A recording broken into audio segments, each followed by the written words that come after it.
everybody to Inspire Talk Radio.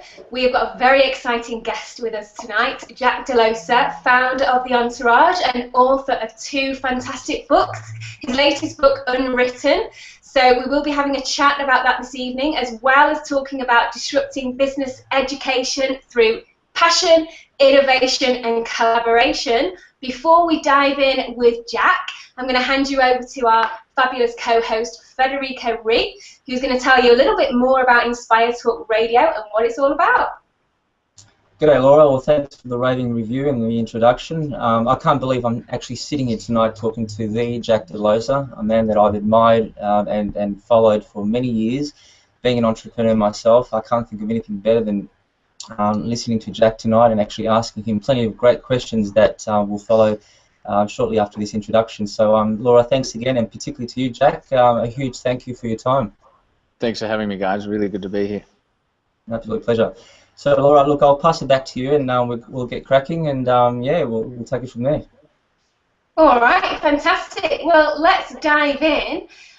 Jack, I'd like to talk to you about the Entourage to begin with, and just ask you, why is the Entourage a little bit different to any other institutions out there who are teaching business education?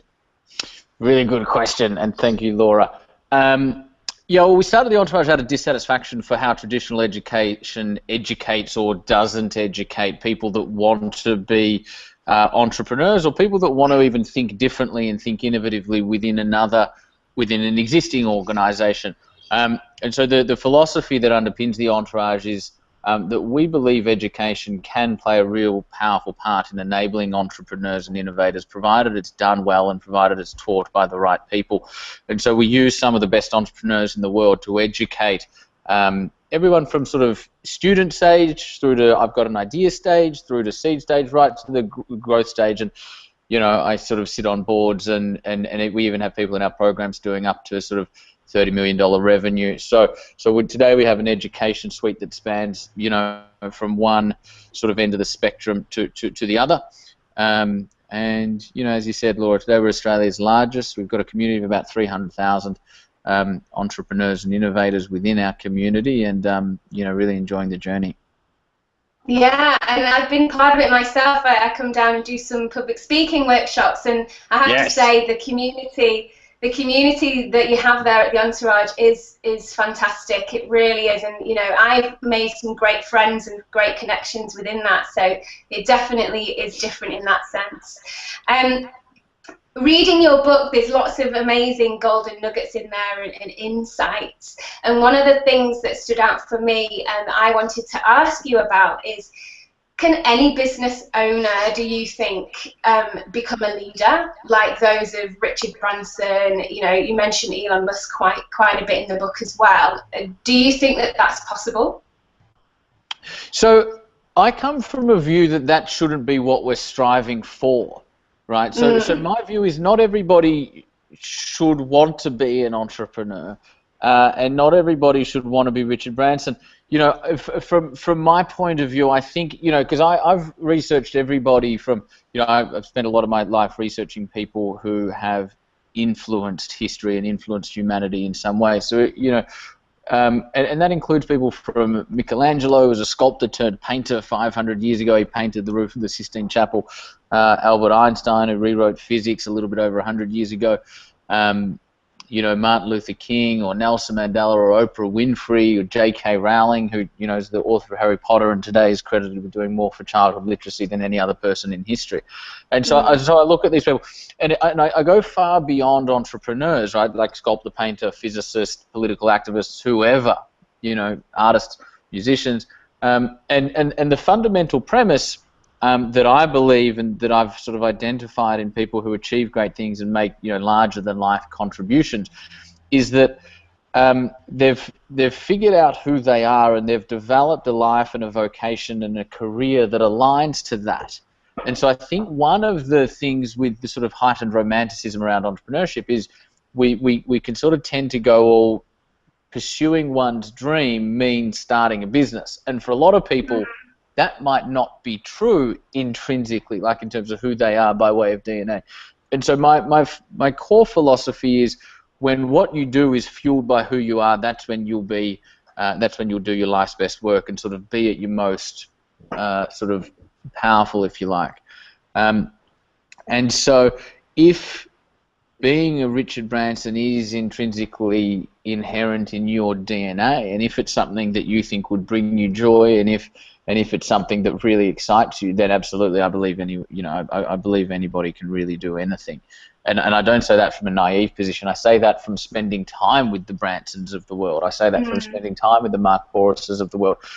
They're just as human as the rest of us. They're just as flawed and beautifully human as all of us. So I do think it's possible, but I don't think it's necessarily a virtue we should be aspiring toward. Yeah, absolutely. I might just butt in here, Jack, and say, firstly, I've read your book, Unwritten, and as I've stated in one of my recent posts, it took me only 48 hours to actually get through that book. Normally it takes me 6 months, and the reason why it took me so long was because it was just packed with such wisdom and depth of experience and knowledge that you have as an entrepreneur. And on that subject of entrepreneurship, I guess, and that buzzword, one thing that you do mention or talk about quite often in the book is how entrepreneurship should mirror your life. Can you sort of elaborate a little bit more about what your definition is or philosophy is to mirroring your life as an entrepreneur? Yeah, well, and I kind of tried to start the book by broadening the definition of what it is to be an entrepreneur, to kind of say that I was adopting a definition of entrepreneurship of anybody that understands they're in control of their life and takes ownership of their future. And so entrepreneurship, in the sense of going out and starting your own business, obviously the barriers to entry to start your own business are lower today than they ever have been. So that's certainly one expression of entrepreneurship. Another expression might be becoming a painter. Another expression might be becoming, a great contributor within another organization. Another expression might be playing the guitar, right? There's an infinite number of expressions as to how you express yourself through your life and through your career. My view is that legacy cares not for scale, right? Like, my view is that we all leave a legacy. Every life changes the world in some small or large way. And it's only when we view our life or our path or our journey through the lens of a comparison with somebody else that I think we start to run into trouble. When you get rid of all of what I call the OPRs, other people's rules, other people's expectations, be they societal expectations or parental expectations or educational expectations or whatever, when you get rid of all of that and you just tap into, well, who am I, and what do I want, and what's important to me, and what contribution do I want to make? I think when you come from that place, that's when you're really well positioned. If you can create a life that aligns to that, create a career that aligns to that, which I believe anybody can. So I guess what you're saying in between the lines is being an entrepreneur or being entrepreneurial can have various definitions, but it's ultimately a definition of success or fulfillment, where one can achieve their own dream, I guess, which is very much a tone I do pick up in the book itself. You talk about education, obviously, extensively throughout the book, and essentially what the Entourage does is about innovating or disrupting education. So what is your philosophy or perhaps outlook on the future of education in terms of what's going on at school, what's going on at traditional university with business, and how is obviously the Entourage making a change in all that? Yeah, I think the education landscape is really disappointing from primary school to high school to tertiary education, and obviously tertiary education is the space tertiary education and vocational education is the space that I play in. If I speak about education broadly, I think education was developed for the industrial age, where we were literally producing people to be cogs in machines, right? You wanted to be a factory worker. So you were somebody in a production line of a factory, and so school was great with regards to developing conformity and developing uniformity. We're now in an age where individualism is what's required, and innovation is a much more powerful currency than uniformity. Every year IBM do a study, and there's a CEO study, and in 2008 they researched 1,200 of the world's top CEOs and said, what's the core skills you want in the people that you bring into your organization? And the two core characteristics were adaptability to change and creativity in developing new ideas. but that's not reflected in education curriculum, education content, education teaching methodologies. And so there's this broadening gap between what the world needs and what education and university is preparing us for, right? Like you hear, like how often do we hear about the war for talent, and there's businesses and we can't find the people to fill the roles, but then then you hear about graduates who are unemployed or underemployed. So you've got businesses do need great people, right? Businesses are starving for great people who can do great things. And there's people that are starving for jobs. They've just been prepared over the last 14, 15, 16, 18 years for a world that no longer exists. And so there's this massive disconnect that's formed. 56% of university graduates are underemployed or unemployed. And so Entourage is about bringing an up-to-date modern curriculum and teaching methodology to students to enable them to truly develop the skills required to build a successful career and a meaningful life. So I guess if I'm an employer of a large or medium organisation, would my focus or preference going forward be more about, you know, employing that entrepreneurially spirited individual, or is it more about getting that that, you know, intellectual individual that has all the qualifications of an MBA and so forth? What would you say would be the safer bet, or more the direction? Well, I don't know really any businesses that look for MBAs anymore, right? Like even if you go to the most traditional, largest, prestigious corporations in the world, Ernst & Young, PricewaterhouseCoopers, right, the largest accounting firms in the world, they've removed their degree classifications from their recruitment process because their HR teams did a bunch of research and identified that success in higher education didn't correlate whatsoever to success in one's career. And it's kind of like, guys, you know, education is a multi-trillion-dollar industry. Why didn't someone identify this earlier, right?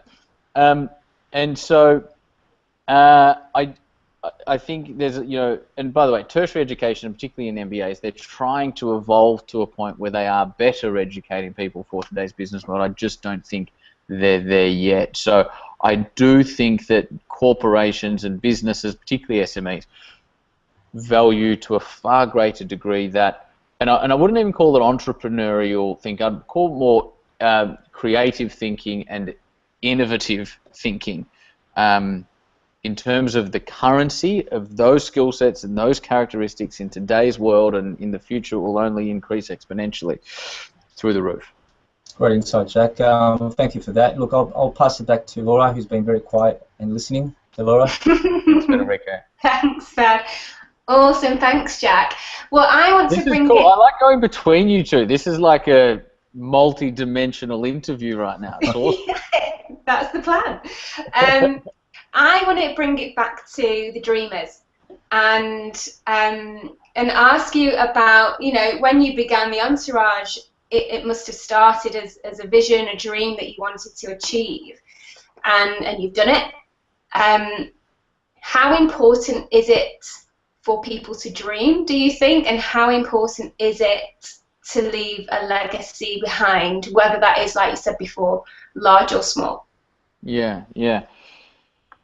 Well, I think it also, you know, without sounding too woo-woo, what I'm about to say is actually factually true, and that is that every single thing starts with a dream. If we look around us, there's not one thing you can point to that is around you now that is human-made that wasn't first an idea or a dream in somebody's mind or placed somewhere in somebody's heart. Right? There's nothing that exists that didn't first exist as a dream. If there's sort of one common characteristic between, I think, people that do achieve great things and contribute great things, it's what I call independence of thought, right? Which is the ability to dream of things that never were, the ability to envisage a better future that today doesn't exist, and the independence of thought to kind of map out a bit of a roadmap in terms of how we can create that future that doesn't yet exist. And the other thing with independence of thought is that so often as dreamers, whatever we're dreaming or thinking, if we're speaking of progress, can you snap? If we're thinking of progress, or if we're speaking of progress, if we're speaking of innovation, then we're speaking of change. And we live in a world that finds comfort in familiarity. We live in a world where culturally, this probably isn't true on an individual basis, but for whatever reason it becomes true at a cultural level, which is people are threatened by change, and people effectively a lot of the time want things to stay the same. And so if you're somebody that's a pioneer and talking of progress and therefore talking of change, you'll face resistance, right? And just by virtue of talking about a different future, you will be going against popular opinion. You'll be challenging conventional wisdom, and therefore you'll face a lot of resistance from just about everybody along the way. And so you need to have a high degree of independence of thought to protect your dream, to stay connected to your dream, and to ultimately see it through to a point where it's what other people will deem to be a reality. Absolutely, I love that. And yeah, the independence of thought is, I think as well, that takes courage. It takes courage to follow, initially to follow the dream. And that kind of leads on to my next question, which is, and I think it links to why the Entourage exists as well, is that, you know, what does it take to keep that dream going? And to, you know, can you do it alone? Or do you need a certain strategy or certain people around you or certain community in order to make that dream a reality?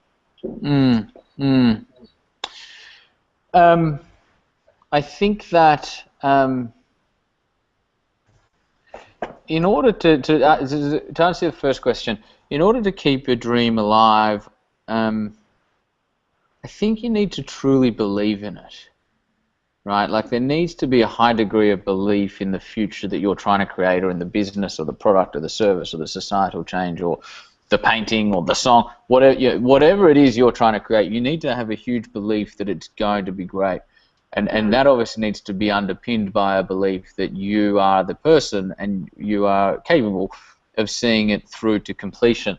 I think that having community and people around that can support and lift you higher and encourage you and pull you up when you're down and push you higher when you're up is so incredibly important, and makes the journey more enjoyable. However, I think true pioneers probably see it through anyway, right? Because all they need is that internal vision and that internal sort of frame of reference and drive, and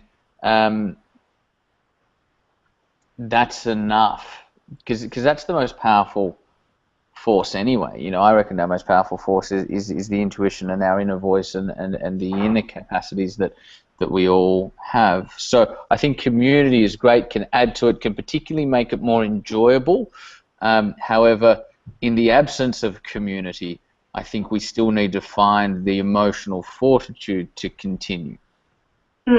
Yeah, absolutely. And just that thing that you said about the pioneer's going to go ahead and do it anyway. And in the book you mentioned Oprah, and she says, you know, all of the decisions that have led her to the most abundant and prosperous opportunities is where she followed her intuition, and the ones that didn't were the ones where she didn't listen. So I think it comes back around to that as well, is trusting yourself. And this is the thing, right? This is the thing. And guys, if my answers are too long, just tell me to shut up. I'm more than happy for you to tell me to shut up. No, we're all good. We're all good. Rose's laughing at that because she knows that it happens regularly during my interviews. But there's two things to what you just said, Laura. It's absolutely beautiful. Firstly, any great person, be it any of the people I mentioned, Michelangelo, Jobs, Oprah, Einstein, Dr. King, whoever, they all say the same thing, and that is the most powerful, reliable leadership you will ever find is your inner voice, right? Some call it intuition, some call it gut, some call it heart, some call it instinct, some call it the universe, some call it God, some call it, I call it your higher self. But it's that inner sense, it's that inner knowing, it's that inner urge, or it's that joy that pulls you in a particular direction, or a curiosity to look under that stone, or, you know, it's that inner human stuff.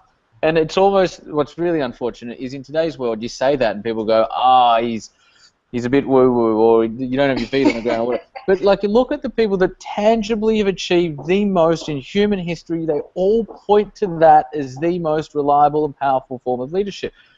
So why don't people hear it? I don't know. But that's really important, right? Following your own intuition, following your own inner voice is paramount. Second to that, quickly, traditional education trains us out of that. Traditional education and culture really trains us. Sit down, don't talk to the person next to you, don't look at what they're doing. Somebody else, the person at the front of the room, has the answers that you require. Then we'll hand out a test, you'll write down, you'll try and regurgitate the answers that you've heard, and we'll tell you whether you're right or wrong. Well, life is the opposite to that. You are the only person, I believe, that has the answers in terms of navigating your life. It's just that we're trained out of listening to our own intuition. Jack, this is awesome stuff, and if I could just butt in and say, well, so far you're really sharing some really great golden nuggets. In fact, I'm busily writing some notes, which I'll share with everyone else before we finish up, and I'm calling it the recipe for success. And I'm a bit like a moth to the flame, just sitting here mesmerised by what you're saying, and it's excellent. So good stuff so far. Thanks, man. Just for the listeners, we're here talking to Jack DeLosa, the founder of the Entourage, and also co-host Laura Huxley and myself, Federico Ree.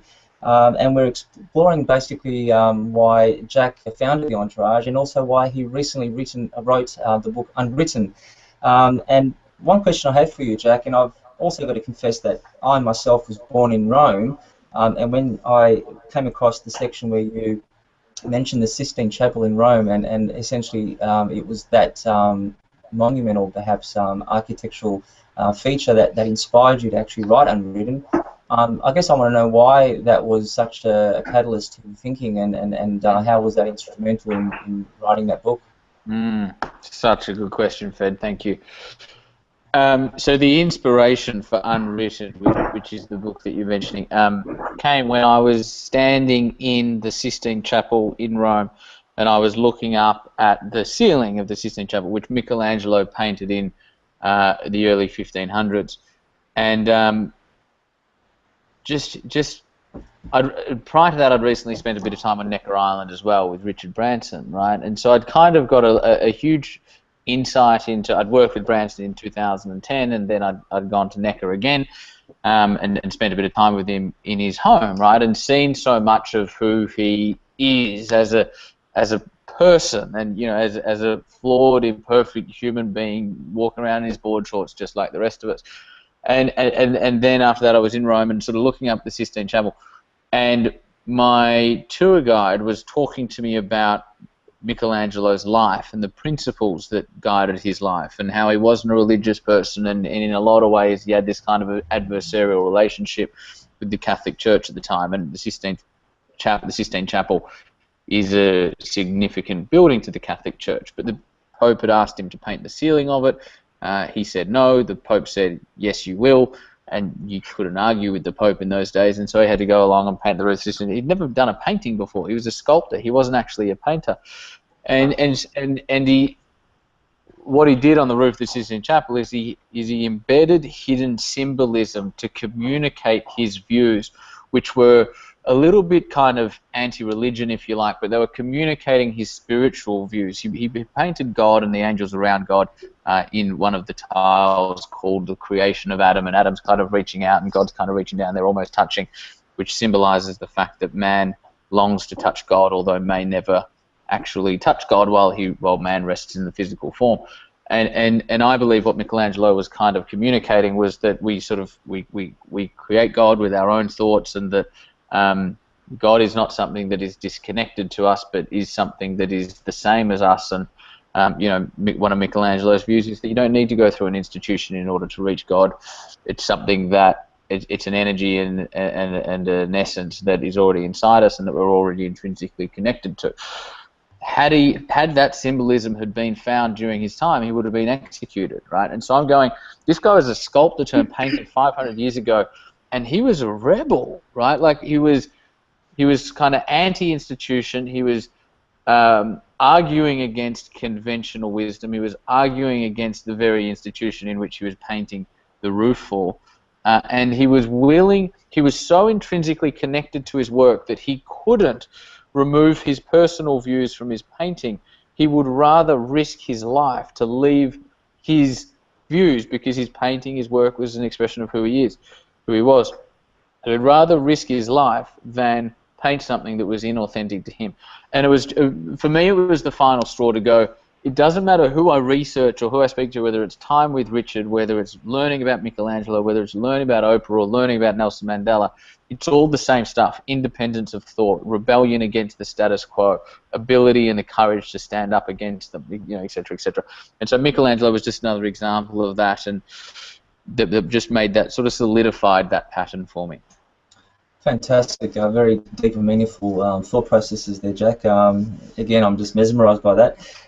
Look, moving on to some of the modern day companies such as Nike and SpaceX and Apple, we all know who they are, and we know that they're successful in their own right. But you've also mentioned these particular companies in your book a number of times. What is the common thread from your perspective amongst these companies, and what can we, as perhaps small businesses, learn from these successful entrepreneurial establishments? It's a really good question. I think that great businesses have a high degree of self-awareness, which isn't a term you often hear when talking about companies, right? But if you take Apple, for instance, Apple's a business that has a strong DNA, is intrinsically connected to its values, understands why it exists, understands what it stands for, understands who it stands for.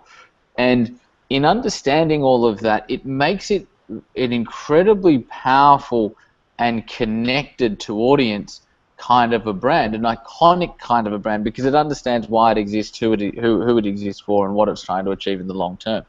And so the takeaway for entrepreneurs and business owners is that if you can identify what is your vision, right? And vision, in my definition of the word in this context, is what's the contribution you want your business to make? What's your why? And approach your why not from a what's in it for me or what's in it for us perspective, but the contribution that we want to make, right? So Apple's vision is to make insanely great products, make a dent in the universe. Not focused on them, it's focused on the contribution they want to make. So that's vision. Mission is then the company-orientated goal that is focused on us and who do we want to become. And it should be this big, audacious goal that gives us something to fight toward for the next 10 years.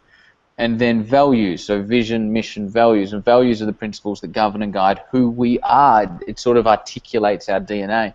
And I think when you can have a strong vision, a strong mission, and inherently connected and authentic values, you create a self-aware organization that's then conducive to building really effective and meaningful relationships with consumers.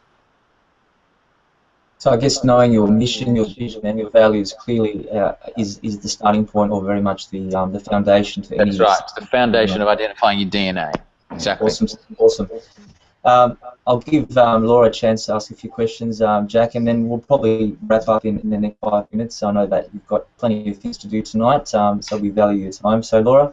Yeah, I've actually got a few questions through from some listeners this evening, Jack.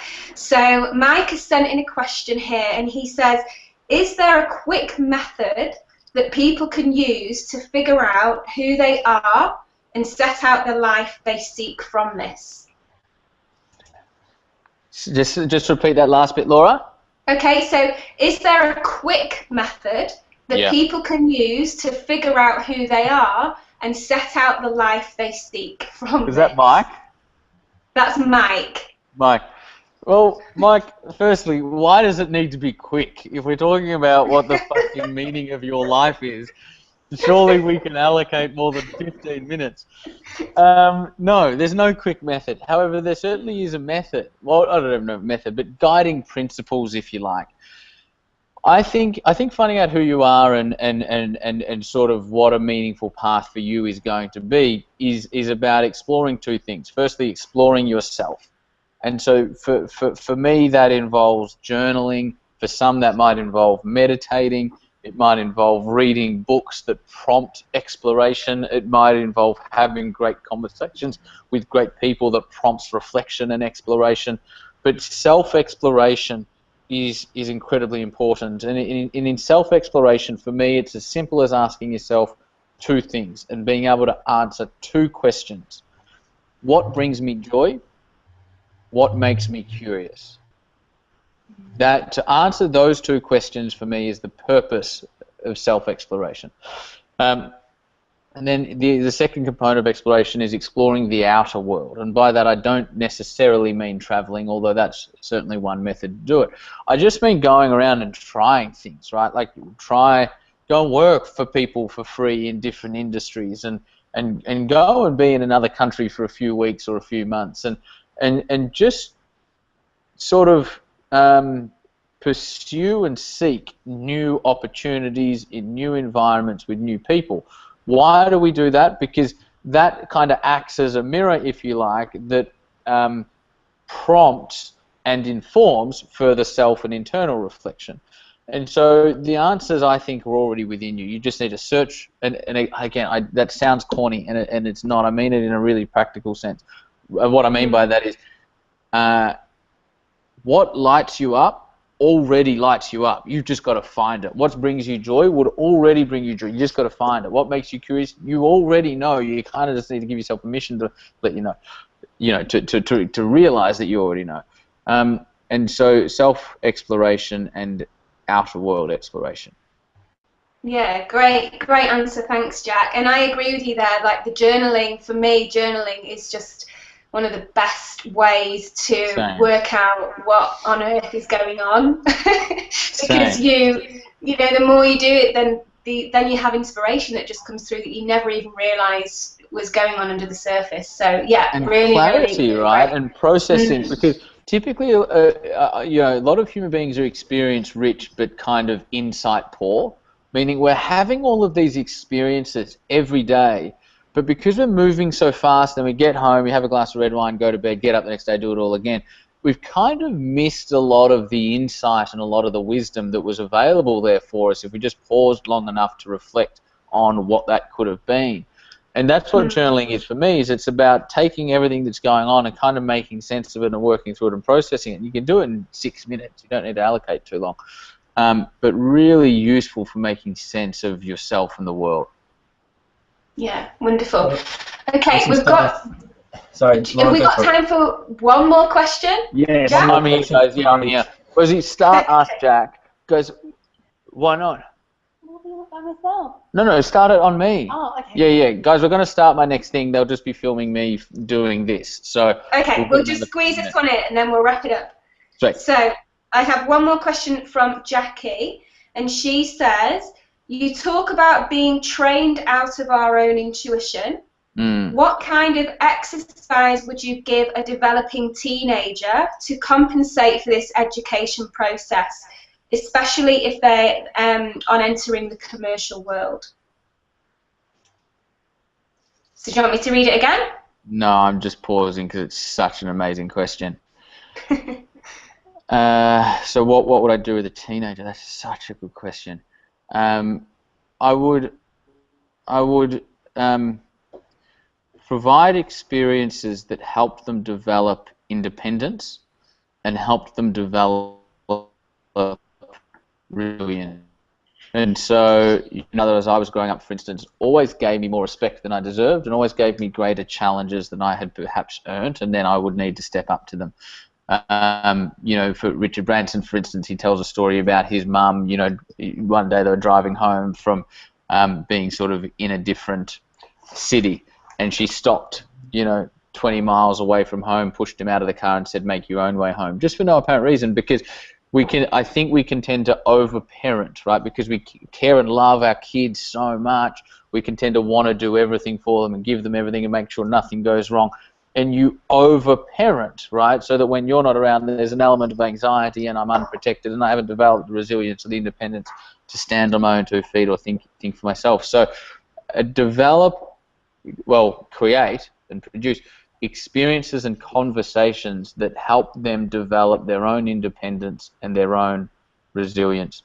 Second to that, I think a conversation always needs to be had around respect your teachers, respect your parents, respect everybody. but recognize, this is the conversation that my dad actually had with me. OPRs that I talk about in Unwritten, Other People's Rules, that was a concept that my dad taught me when I was 6, right? So OPRs are Other People's Rules, which is the world will have rules, and the school will have rules, and the government will have rules, and a lot of them, if they're useful and meaningful and they're sort of based on integrity and love and doing the right thing, then they're good. But if they're just other people's expectations, like you should go to university and you should do this and you should do that, then you kind of just check in with yourself and go, is that rule true for me or is it not? And so I think with teenagers, you kind of want to just remind them that while being respectful to everybody, their voice still is needs to be the loudest and the most powerful guiding mechanism that they have. Fantastic. Jack, I'm realising that we're nearing 9 o'clock, and you've also got another event coming up shortly. So again, thanks for your time. And I guess to wrap up, I've been busily writing notes here. In fact, I've written probably several pages worth, nearly enough to write a book. And I'd like to sort of sum up by saying this, that your philosophy to success, or maybe recipe for success, can be summed up in these key words or perhaps expressions. They include ownership, legacy, innovation, individuality, creative thinking, change, encouragement, intuition, self-awareness, self-exploration, respect, curiosity, and dream. In fact, that's probably my favourite one. And as you would say, Jack, dream out loud is my definite favourite expression of yours. So thanks a lot, Jack. Thanks for being here tonight. It's been an absolute honour, and I look forward to following you with what you're up to and with your journey. So all the best, Jack, and thanks to Laura as well. Fair, Thanks, Laura. Jack. Thank you very much for having me, guys. I was looking forward to this discussion. You know, as Laura said earlier, she's been such an integral part of what we've been doing at the Entourage, and so I've known how amazing you are, Laura. Fed, I can see how amazing you are, and really enjoyed this discussion. I hope your audience did too. Compliments accepted. Thanks again, and what we'll do now is we'll stop the live transmission. So goodbye, everyone.